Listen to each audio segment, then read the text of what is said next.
Bismillahirrahmanirrahim. Assalamualaikum warahmatullahi wabarakatuh. Perkenalkan, nama saya Intan Nurainita Ria dari kelas A5 PGSD dengan NIM 230601228. Pada video kali ini, saya akan membahas topik yang sangat penting untuk kita ketahui bersama, yaitu mengenai literasi finansial. Mengapa itu penting dan bagaimana kita sebagai calon guru SD dapat mengintegrasikannya di sekolah dasar. Karena di era modern seperti sekarang, kemampuan mengatur uang bukan hanya keterampilan tambahan, tetapi kebutuhan utama agar kita dapat mencapai stabilitas dan juga tujuan finansial. Nah, teman-teman, apakah di antara kalian ada yang suka mencatat pengeluaran, baik itu pengeluaran harian maupun pengeluaran mingguan, atau bahkan pengeluaran bulanan? Atau apakah di antara kalian ada yang suka menabung terlebih dahulu sebelum membeli barang impian? Atau contoh deh, misalnya berbelanja, apakah kalian mempertimbangkan terlebih dahulu apakah apa yang akan kalian beli itu termasuk kebutuhan atau keinginan? Nah, hal-hal tersebut sebenarnya merupakan contoh sederhana dari penerapan literasi finansial dalam kehidupan sehari-hari. Lalu, apa sih literasi finansial itu? Literasi finansial adalah kemampuan seseorang untuk memahami, mengelola, dan mengambil keputusan keuangan secara bijak. Literasi finansial tidak hanya tentang menabung, tetapi juga mencakup pemahaman tentang pendapatan, pengeluaran, risiko, utang, investasi, hingga perencanaan keuangan jangka panjang. Dengan literasi finansial yang baik, seseorang dapat menghindari jebakan keuangan, membangun keamanan finansial, dan mempersiapkan masa depan dengan lebih matang. Untuk itu, pendidikan literasi finansial ini menjadi sangat penting untuk diterapkan sejak dini, karena literasi ini dapat membantu anak membentuk kebiasaan mengelola uang dengan bijak, mencegah perilaku konsumtif, dan mempersiapkan mereka menjadi pribadi mandiri serta siap menghadapi tantangan ekonomi di masa depan. Lalu, mengapa pendidikan literasi finansial ini penting untuk dipelajari? Nah, berikut ada beberapa alasan mengapa pendidikan literasi finansial ini sangat penting. Yang pertama, krisis ekonomi global pada tahun 2008 menjadi bukti betapa pentingnya masyarakat memahami cara mengelola keuangan. Lembaga internasional seperti OECD mengembangkan program dan kerangka pembelajaran termasuk PISA untuk meningkatkan pemahaman masyarakat. Di Indonesia sendiri, tingkat literasi finansial masih rendah dengan skor rata-rata yaitu 57 menurut OECD pada tahun 2023. Literasi finansial merupakan hak anak, sebagaimana tercantum dalam Konvensi Hak Anak yang menegaskan pentingnya pendidikan berkualitas dan pembentukan warga yang aktif dan bertanggung jawab. Anak dan remaja Indonesia perlu memahami konsep keuangan dasar untuk memahami tantangan finansial baik di masa kini maupun di masa depan.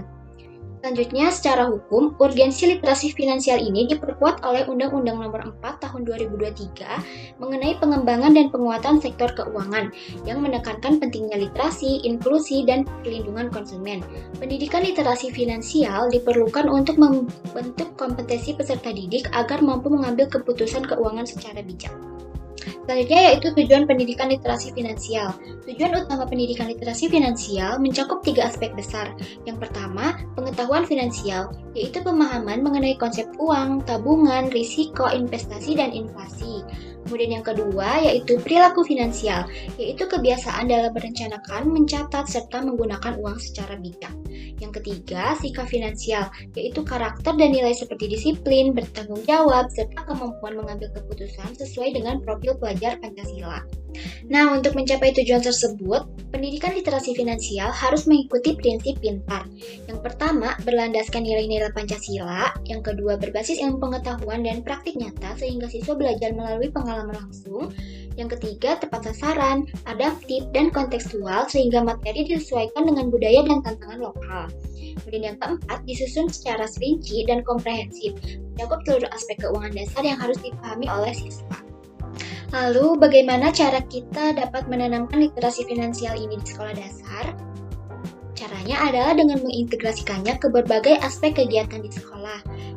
Yang pertama melalui mata pelajaran. Literasi finansial ini bisa diintegrasikan ke dalam mata pelajaran, misalnya dalam matematika, siswa belajar menghitung harga, menabung, atau membandingkan nilai uang.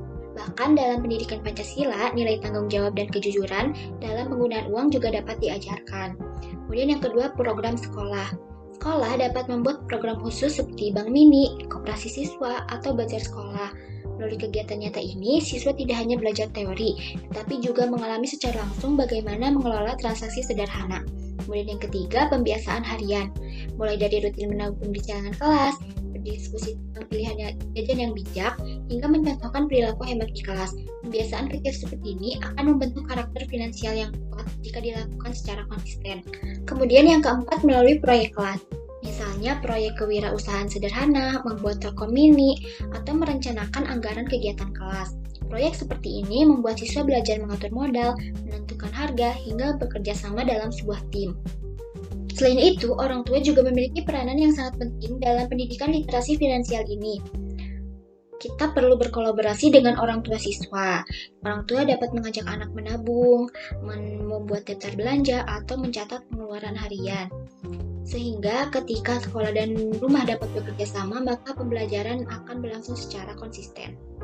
Oke, teman-teman, dari berbagai penjelasan tadi kita bisa tahu bahwa literasi finansial ini bukan hanya tentang menabung, tetapi juga tentang bagaimana kita membangun kebiasaan, sikap dan perilaku yang bijak dalam mengelola keuangan.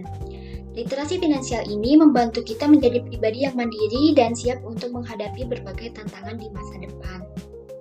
Mungkin cukup sekian pemaparan dari saya. Terima kasih atas perhatian dan waktunya. Wassalamualaikum warahmatullahi wabarakatuh.